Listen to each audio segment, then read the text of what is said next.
Fala pessoal, tudo bem? Mais um vídeo aqui do canal Família na Verdade. Eu sou o irmão Fábio Rodrigues Pardinho de Cascavel, Paraná. Quero falar com vocês mais uma vez nessa tarde de sexta-feira, quinta-feira, sobre as consequências do adultério.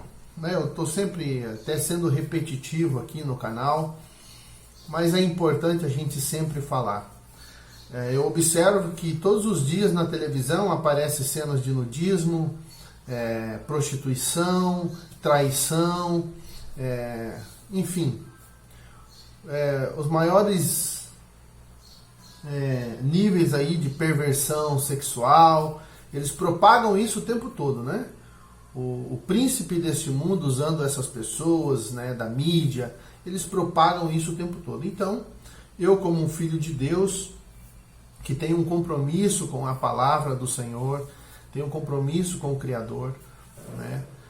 E sei de onde Ele me tirou e a obra que Ele fez na minha vida, eu também quero ficar todo dia falando das palavras de Deus, né? Das palavras do Senhor, porque as palavras do Senhor, elas são vida para nós. Eu quero ler Provérbios capítulo 7, que diz assim: Filho meu, conserve minhas palavras, guarde meus mandamentos, obedeça a meus mandamentos e viva.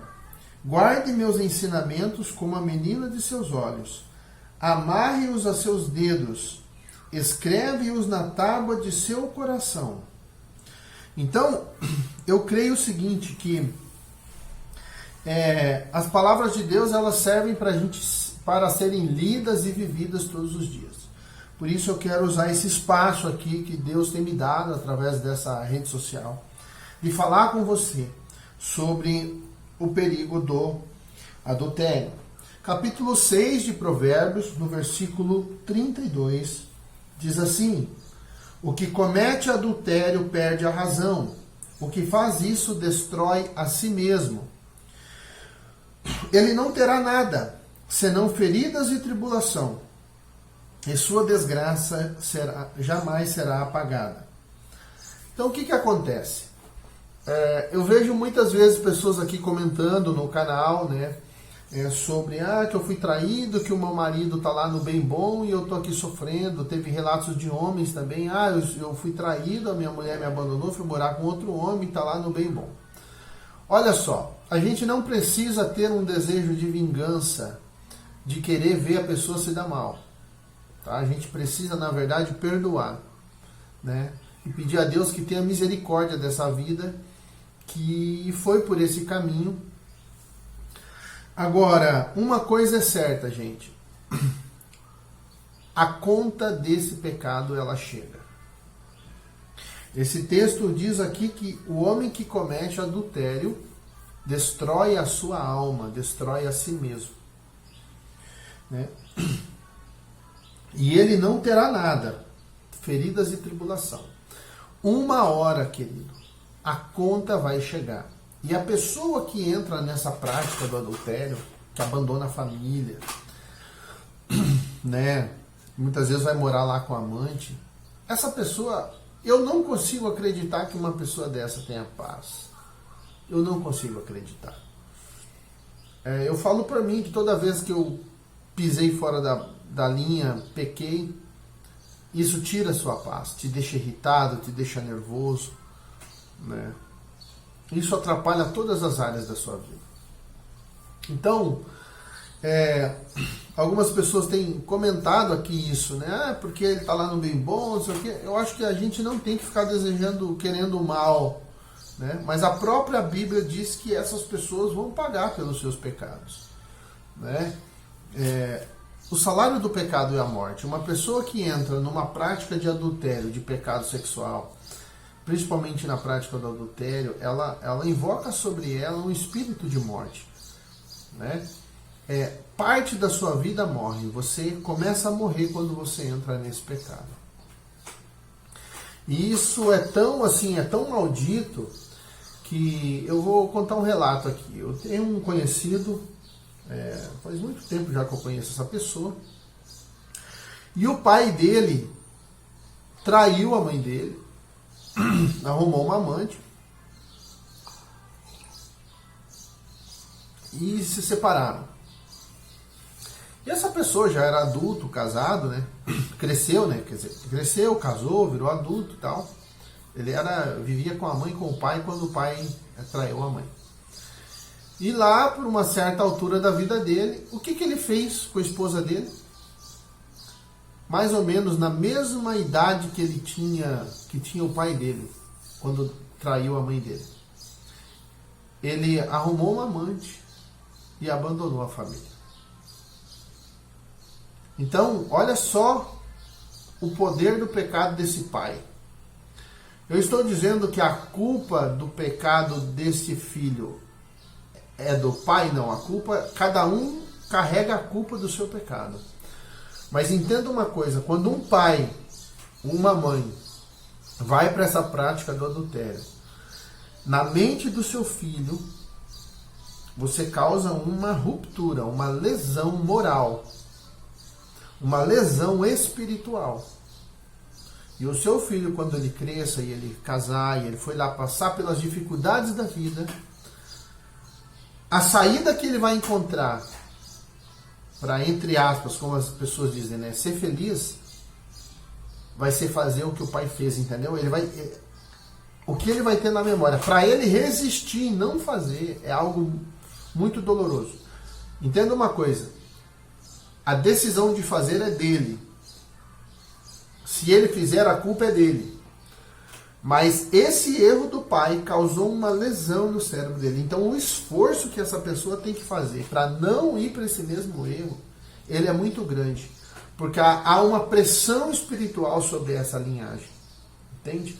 Há uma pressão espiritual sobre essas vidas, sobre essa família, sobre os filhos dessa família que se desfez.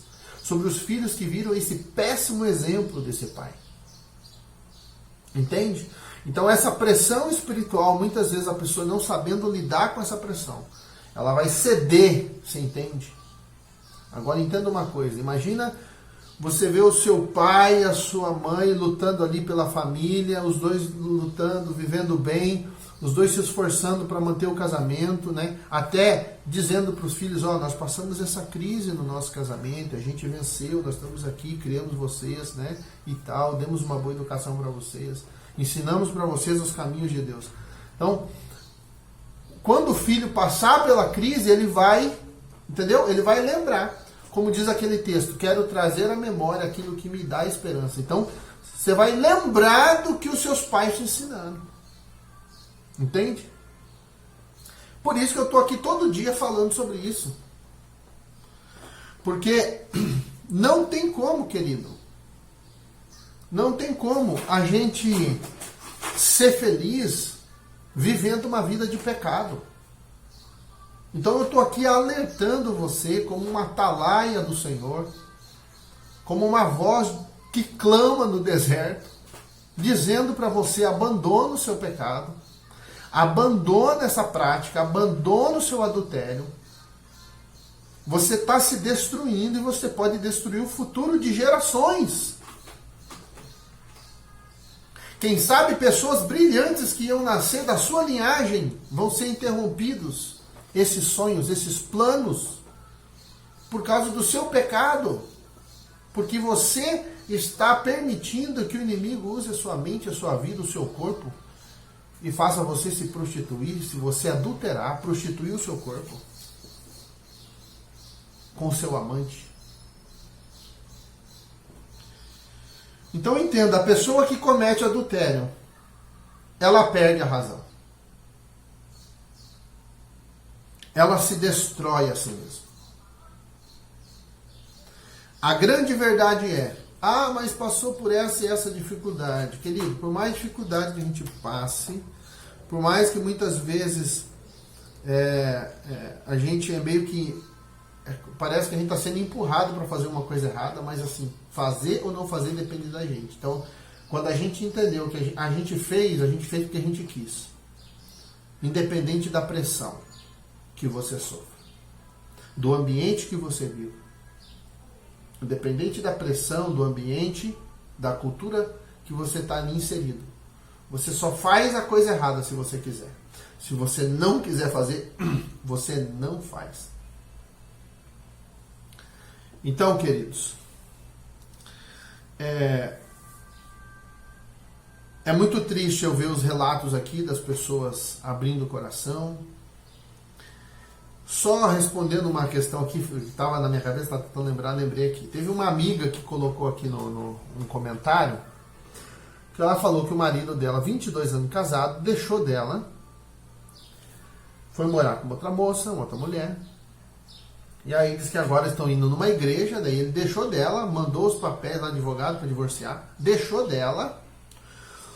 Aí diz que arrumou com essa moça lá, diz que começaram a ir numa igreja e tal, e diz que a pastora dessa igreja, a filha da pastora dessa igreja, do pastor dessa igreja, uma coisa assim, disse que Deus está dando para ele uma segunda chance dele ser feliz. Olha, me desculpa, mas isso é coisa do demônio, não é coisa de Deus.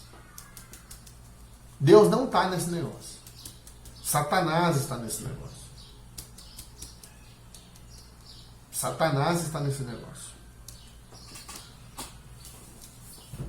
O conselho certo dá para esse homem é o seguinte: volte para tua família. Mas não, pelo que eu percebi, fizeram o casamento deles, né? E estão dizendo que está abençoando ainda. Olha, eu tenho um estudo aí no meu canal sobre divórcio, tá? As consequências do adultério, falando sobre divórcio, segundo casamento. Aqui sobre segundo casamento, assista. E assim, uma pessoa que deixa a família, vai morar com outra pessoa, e fala agora que Deus está dando uma chance de se refazer, enquanto a família está lá sofrendo. Não sei, cara. Não sei até que ponto um pastor vai falar para uma pessoa que isso é... Aí Deus está te dando uma segunda chance. Por favor, né? Por favor, né? Eu quero crer que esse pastor ele está mal orientado, que não é uma pessoa... Mas, meu, que pensamento é esse? Eu não sou pastor, não pretendo ser, mas se um dia Deus me empurrar para esse negócio, eu não faço casamento de gente assim.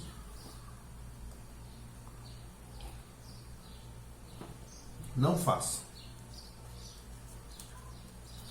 Não faço porque não vejo respaldo bíblico para fazer. Ainda mais se a coisa é recente. Se é uma coisa que já aconteceu lá 20 anos atrás, já está com a outra, tem família, né, e agora ficou amaziado e quer casar, aí é outra coisa. Cada caso é um caso. Mas é uma coisa recente. Pelo que a irmã relatou ali. Né? Muito triste a história dela. E eu fico pensando, o que passa na cabeça de um homem desse? De tratar a família dessa forma. Como diz o texto aqui, ele perdeu a razão, está se destruindo a si mesmo, e o que ele vai encontrar daqui para frente são feridas e tribulação. E a sua desgraça jamais será apagada. É a Bíblia que está dizendo, querido, não sou eu, é a Bíblia.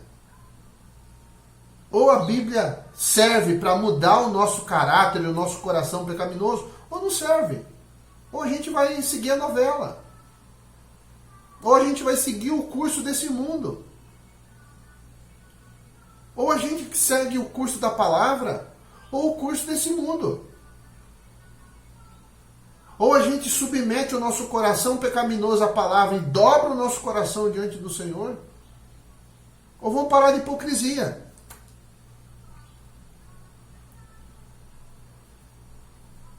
Não tem como Deus abençoar um homem adúltero, nem uma mulher adúltera. Não tem. Deus abençoa sim quem está arrependido. Quem volta atrás, tenta restituir, tenta corrigir. Meu Deus do céu. Beleza, pessoal? Então, fica aí com essa palavra, com essa reflexão.